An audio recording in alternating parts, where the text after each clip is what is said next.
নমস্কার বন্ধুরা, এনএম কিচেনে আপনাদের সবাইকে স্বাগত।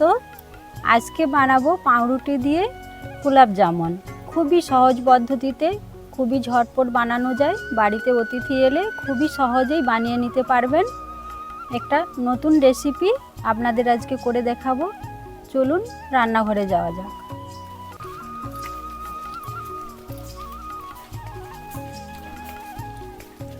উনুন জ্বেলে দিয়েছি, এখন কড়াইটা বসিয়ে দেব উনুনে।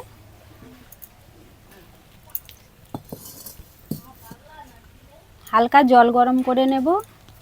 জল গরম করে গুঁড়ো দুধটা গুলে নেব। এটা দুধ দিয়ে মাখবো। কড়াইতে এখন জল দিয়ে দেব 1 বাটি মতো।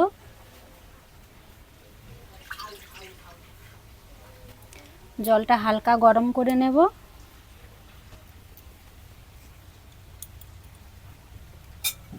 উনুনটা খুব সুন্দর জ্বলে গেছে। জলটা খুব বেশি গরম করব না, হালকা গরম করব, না হলে গুঁড়ো দুধটা গোলা যাবে না, ডালা ডালা থেকে যাবে। জল হালকা গরম হয়ে গেছে, এখন ঢেলে নেব।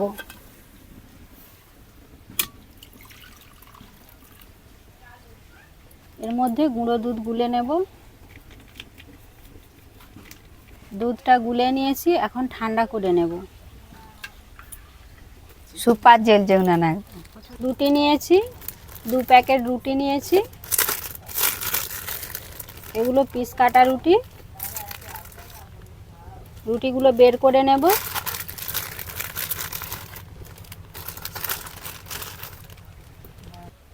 রুটিগুলোর এই কালো অংশটা কেটে বাদ দিয়ে দেব।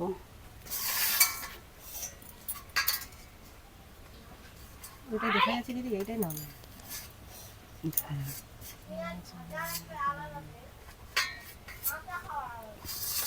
এইভাবে কালো অংশটা কেটে সাদা অংশটা নিয়ে নেব। সবগুলো এরকম করে কেটে নেব। এই রুটিগুলোকে এখন গ্রেট করে নেব।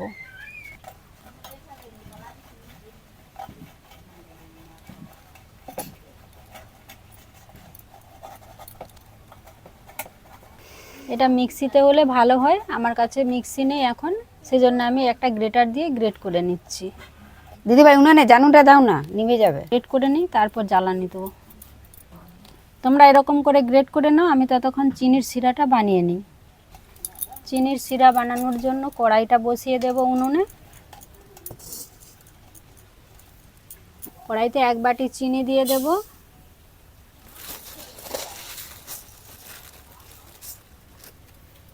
আবারও 1 বাটি দেব। মোট 2 বাটি চিনি দিয়েছি, আর 2 বাটি জল দেব। এলাচ দিয়ে দেব।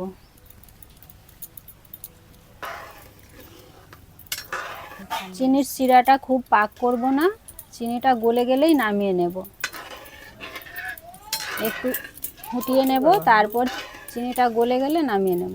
বাজারে যা সবজির দাম গেল জলে বন্যার জন্য, হ্যাঁ, টমেটো 80 টাকা কিলো হয়ে গেছে। চারপাশ ডুবে গেছে, তো সেই জন্য সবজির দাম তো হবেই। কালকে তুমি বাজারে গেছিল?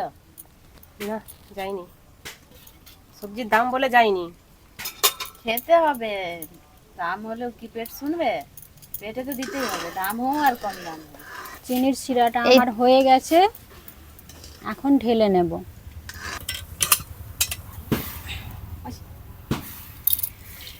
কোথায় দিকে?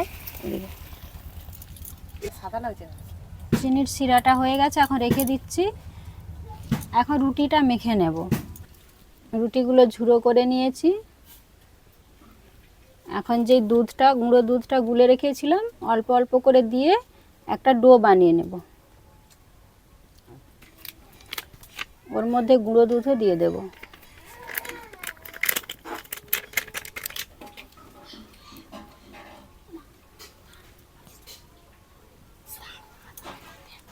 অল্প অল্প করে দিয়ে মাখবো, একবারে দেব না, বারে বারে দেব।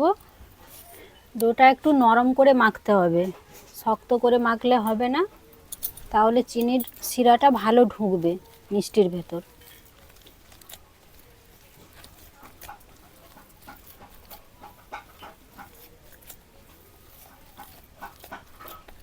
যত এরকম করে মাখবে তত মিষ্টিটা খেতেও ভালো হবে আর নরম হবে। আমার মাখা হয়ে গেছে, ডোটা এরকম নরম করে মেখেছি, এরকম নরম করে মেখেছি। এখন হাতটা পরিষ্কার করে গোল গোল করে নেব, হাতে ঘি লাগিয়ে নেব।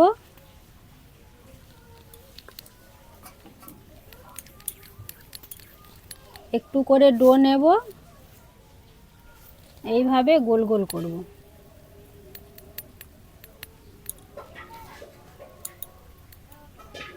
এইভাবে গোল গোল করে নেব, এরকম করে সবগুলো গোল গোল করে নেব। তোমরা হাত ধুয়ে নাও, হাত ধুয়ে গোল গোল করো হাতে ঘি লাগিয়ে। সবাই মিলে গোল গোল করো, তাড়াতাড়ি হবে।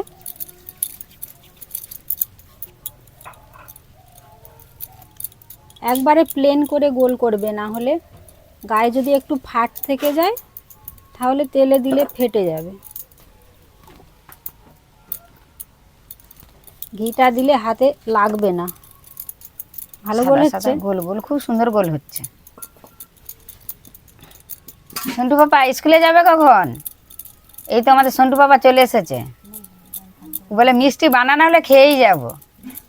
একদম বাঁধে উঠবি না, পচন নদীতে জল, স্কুলের মধ্যেই থাকবি।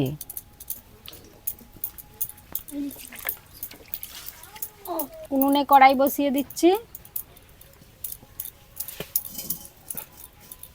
কড়াইতে এখন তেল দিয়ে দেব, সাদা তেল দিয়ে ভাজবো। সাদা তেল দিচ্ছি,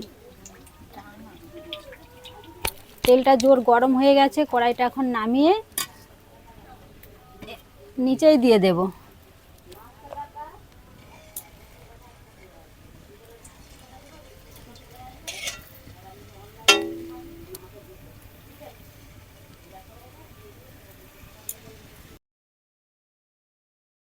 এটা হালকা আঁচে ভাজতে হবে, তাহলে ভেতরটা ভালো ভাজা হবে।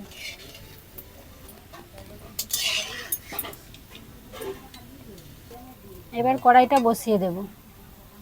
তেলটা একটু ঠান্ডা হয়ে গেছে।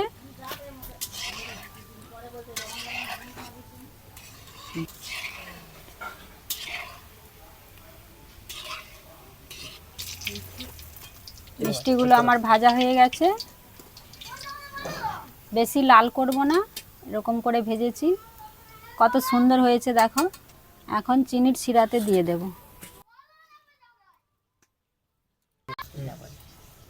এইভাবে সবগুলো ভেজে নেব, বাকিগুলোও এই একইভাবে ভেজে নেব। রসটাকে একটু ফুটিয়ে নিতে হবে, এইভাবে ঢুকবে না ভালো রস। পরে আবার কড়াইতে দিয়ে রসটা ফুটিয়ে নেব। লক্ষ্মী এক দৃষ্টি তাকিয়েই আছে মিষ্টির দিকে, কি কান্না আসবে বলে। সব মিষ্টিগুলো এক সাইজের হয়েছে। সব মিষ্টিগুলো আমার ভাজা হয়ে গেছে। এখন চিনির শিরাতে দিয়ে দিচ্ছি। হেবি সুন্দর, কেমন ভেসে উঠছে দেখছো। এই মিষ্টিগুলো একটু ফুটিয়ে নেব, তাহলে রসটা ভালো ঢুকবে ভেতরে।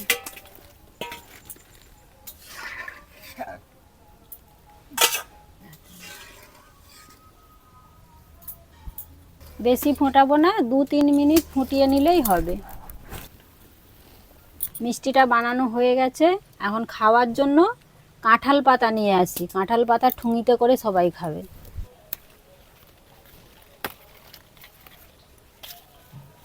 পাতা নিয়েছি, পাতাগুলো এখন ধুয়ে নেব।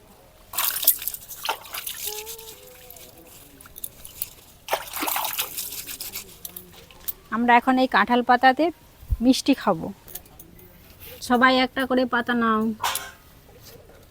নাও। এরকম করে ভাঁজ করো, এরকম করে ধরো। এই তো হয়ে গেল, ঠোঙা বানানো হয়ে গেল মিষ্টির। ধরো, গরম আছে, একটা হাতে রাখবে তো। লক্ষ্মী পরে খাবে, লক্ষ্মীর নেই। লক্ষ্মীর স্পেশাল করে বাটিতে দিয়েছি আর আমরা পাতাতে খাচ্ছি। বসো লক্ষ্মী এদিকে, বসো। তুমি সরে এসো। দাও দিদি ভাই, ভালো করে বসো। খাও সবাই, খেয়ে কেমন হয়েছে বলো। অসাধারণ, খুব টেস্টি। সুপার হয়েছে, সুপার, একদম অসাধারণ, খুব সুন্দর হয়েছে দিদিভাই, খুব সুন্দর বানিয়েছে। আবার একদিন এরকম রেসিপি হবে, খুব সুন্দর লাগছে। লক্ষ্মী বলো কেমন হয়েছে? আজকে রেসিপিটা এখানেই শেষ করলাম। কালকে আবার নতুন রেসিপি বানিয়ে আপনাদের দেখাবো। আমার রান্না যদি আপনাদের ভালো লেগে থাকে আমার চ্যানেলটা সাবস্ক্রাইব করবেন, একটা লাইক দেবেন আর অনেক অনেক কমেন্ট করবেন। ভালো হলেও কমেন্ট করবেন আর খারাপ হলেও কমেন্ট করবেন।